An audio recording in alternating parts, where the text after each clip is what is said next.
Dalam kitab Ihya juz 4 halaman 52 diceritakan, wa ruwiya anna Sulaiman bin Daud alaihi salam lamma uqiba ala khati'atihi li ajli timsal alladhi uqida fi darihi arba'ina yawman.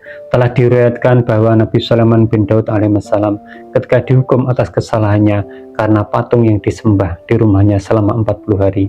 Wa qila ya'nal mar'ata sa'alatu ayyakuma li abiha faqalan am walam yaf'al. Dan dikatakan pula karena ada seorang wanita memintanya untuk memutuskan perkara demi ayahnya, lalu beliau alaihissalam berkata ya, tetapi beliau tidak melakukannya.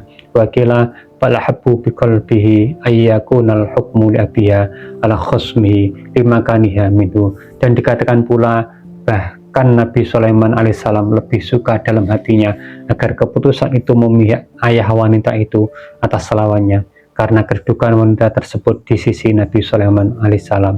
Fasuliba mulkuhu arba'ina yauman, maka kerajaannya pun dicabut selama 40 hari.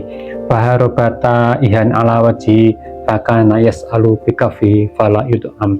Lalu beliau melarikan diri dengan bingung di wajahnya, lalu beliau meminta-minta dengan tangannya dan tidak diberi makan. Fa'idha qala ad'imuni fa inni Sulaiman bin Daud. Lalu jika beliau berkata, berilah aku makan, karena aku adalah Sulaiman bin Daud. Jujja wa turida wa turiba, maka beliau dipukul kepalanya, diusir dan dipukuli. Wa haqiya annahu istat'ama min baiti limra'atihi fatardatu wa basaqat fi wajhihi. Diceritakan pula bahwa beliau meminta makan dari rumah istrinya, lalu istrinya mengusir dan meludahi wajahnya Nabi Sulaiman alaihissalam. Wa fi riwayatin akhrajat ajuzun jarrotan fiha baulun wa subbatu ala ra'sihi. Dalam riwayat lain, seorang wanita tua mengeluarkan kendi berisi air kencing dan menuangkannya ke kepalanya Nabi Sulaiman alaihissalam. Ila an akhrajallahul khatima min batnil huti, sampai Allah Subhanahu wa taala mengeluarkan cincin keagungannya Nabi Sulaiman yang dicuri jin sakhar dari perut ikan paus. Fala bisahu ba'da inqidoil arba'ina ayyamil uqubah. Lalu beliau memakainya setelah berakhirnya 40 hari, yaitu hari-hari hukuman untuk beliau. Faja'at at-tuyuru fa'akafat ala ra'sihi wa ja'at al-jinnu wa syayatin wal wuhus fastama'at haulahu fa'tazur ilahi ba'du man kana janna alaihi. Lalu burung-burung datang dan berkerumun di atas kepala beliau, dan datanglah jin, syaitan, dan binatang buas. Lalu mereka berkumpul di sekeliling beliau. Lalu sebagian dari mereka yang pernah berbuat salah kepada beliau meminta maaf kepada beliau. Faqala la alwammakum fima fa'altum min qablu wa la ahmadukum fi udrikum al'an. Lalu beliau berkata, aku tidak menyalahkan kalian atas apa yang kalian lakukan sebelumnya, dan aku tidak memuji kalian atas alasan kalian sekarang.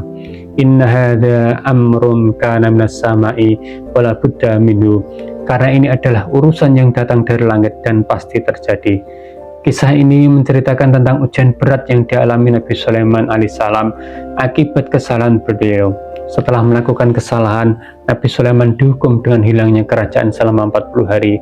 Dalam masa hukuman tersebut, beliau hidup dalam kondisi yang sangat memprihatinkan, menjadi seperti seorang pengemis yang diusir dan diperlakukan dengan hina. Bahkan beliau mengalami perlakuan buruk dari orang-orang terdekatnya. Setelah masa hukuman berakhir dan cincin kerajaannya kembali, Nabi Sulaiman kembali berkuasa.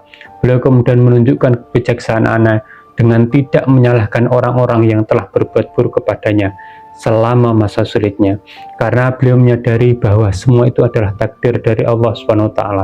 Kisah ini memberikan pelajaran tentang pentingnya keadilan, konsekuensi dari perbuatan dosa, dan kebijaksanaan dalam menghadapi cobaan.